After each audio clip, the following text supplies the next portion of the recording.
The Anunnaki, they are these beings that came from off-world. So these are aliens? These are aliens. Anunnaki is a general term. It doesn't mean one race. It's a term to say those who came from heaven to earth, that's it. Ancient Sumeria, the people there were advanced beyond belief. So these people were extremely intelligent, but they were influenced by these Anunnaki Atlantean people. Hidden within the ancient tablets of the Epic of Gilgamesh are secret messages left by the Anunnaki king for modern civilization, offering timeless wisdom and cautionary tales. We keep slapping our ancient ancestors in the face, doubting their wisdom and doubting their understanding of what really happened. This legendary narrative, chronicling the adventures of Gilgamesh and his companion Enkidu, reveals profound insights into humanity's quest for immortality, the value of friendship, and the consequences of hubris. For example, the Epic of Gilgamesh is giving you the full story of Noah's Ark. The generalization of the story is coming directly from these ancient tablets.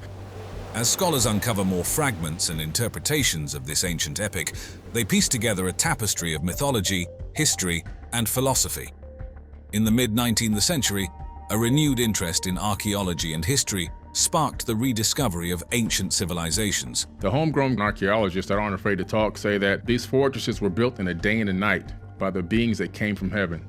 During this pivotal period, the story of Gilgamesh, a legendary figure from Sumerian lore, began to surface through a series of archaeological excavations in the ancient Near East.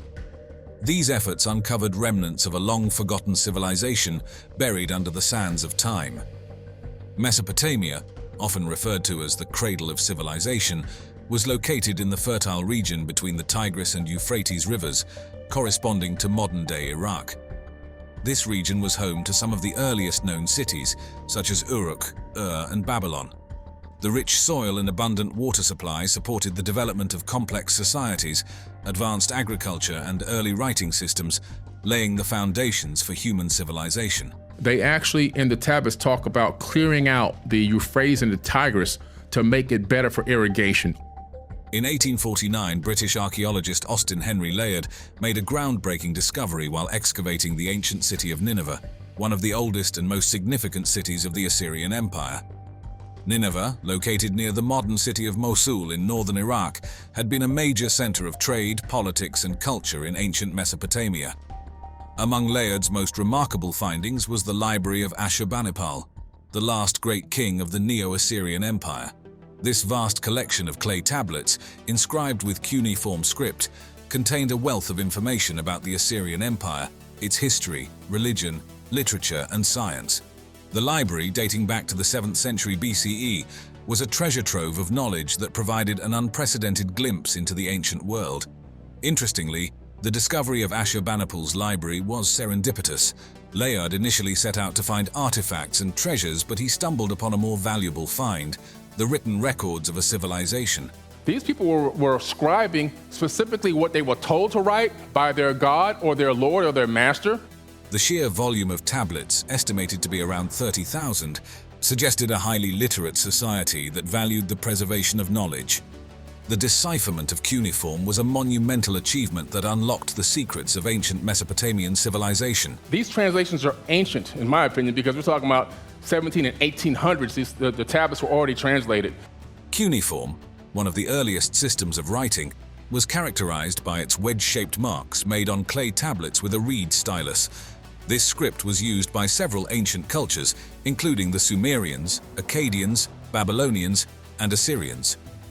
The challenge of deciphering cuneiform fell to scholars like Sir Henry Rawlinson, a British army officer and linguist. Rawlinson's breakthrough came with the Behistun inscription, a multilingual inscription carved into a cliff in what is now Iran. The inscription, commissioned by King Darius the Great of Persia, was written in 3 languages: Old Persian, Elamite, and Babylonian. By comparing the known language of Old Persian with the cuneiform script, Rawlinson and other scholars were able to crack the code of cuneiform. By the 1850s, significant progress had been made in understanding cuneiform, allowing scholars to begin translating the vast collection of texts from Ashurbanipal's library. Among these texts was a particular set of 12 tablets that revealed a coherent and enthralling narrative: the story of Gilgamesh. All the different people that have researched them have a very similar story.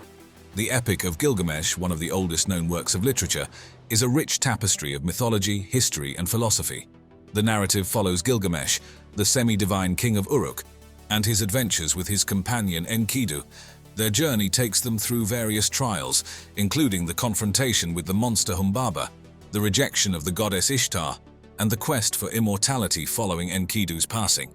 The epic begins with Gilgamesh, the king of Uruk, who is described as 2/3 divine and 1/3 human. His extraordinary strength and wisdom make him a formidable ruler, but his arrogance and oppressive rule cause his people to cry out to the gods for relief. In response to their pleas, the gods create Enkidu, a wild man who lives among the animals. Enkidu's initial innocence and harmony with nature contrast sharply with Gilgamesh's urban civilization. A temple servant named Shamhat is sent to tame Enkidu, introducing him to human culture and society.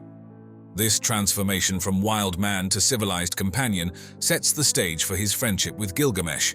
Gilgamesh and Enkidu become fast friends, their bond solidified by their shared adventures.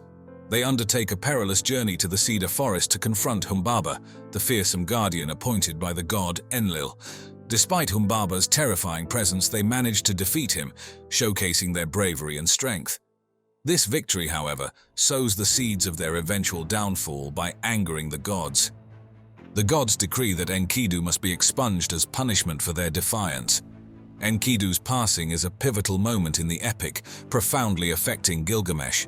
His grief and despair drive him to seek the secret of immortality, fearing his own mortality and the futility of human endeavors.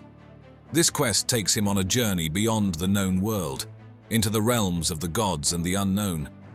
Gilgamesh's search for eternal life leads him to Utnapishtim, the only mortal granted immortality by the gods after surviving a great flood. Utnapishtim recounts the story of the flood, which closely parallels the biblical account of Noah's Ark. Despite Gilgamesh's efforts, he ultimately fails to obtain immortality. Utnapishtim reveals that the secret of eternal life lies in accepting one's mortality and finding meaning in the transient human experience. An interesting comparison can be made between the Epic of Gilgamesh and Homer's Iliad and Odyssey. Both epics explore themes of heroism, the human condition, and the quest for immortality. However, while Homer's epics are rooted in Greek mythology and focus on the exploits of mortal heroes, the Gilgamesh epic delves deeper into existential questions and the limits of human ambition, reflecting the values and beliefs of ancient Mesopotamian society. One of the most fascinating aspects of the Epic of Gilgamesh is the story of the Great Flood, recounted by Utnapishtim, the immortal survivor. In this narrative, Utnapishtim tells Gilgamesh how the gods decided to send a flood to destroy humanity, but advised him to build a boat to save his family and the seed of all living things. This story bears a striking resemblance to the biblical account of Noah's Ark in the Book of Genesis. Scholars have theorized that the flood myth in the Epic of Gilgamesh may have influenced the biblical narrative, suggesting a shared cultural memory of a catastrophic flood in the ancient Near East.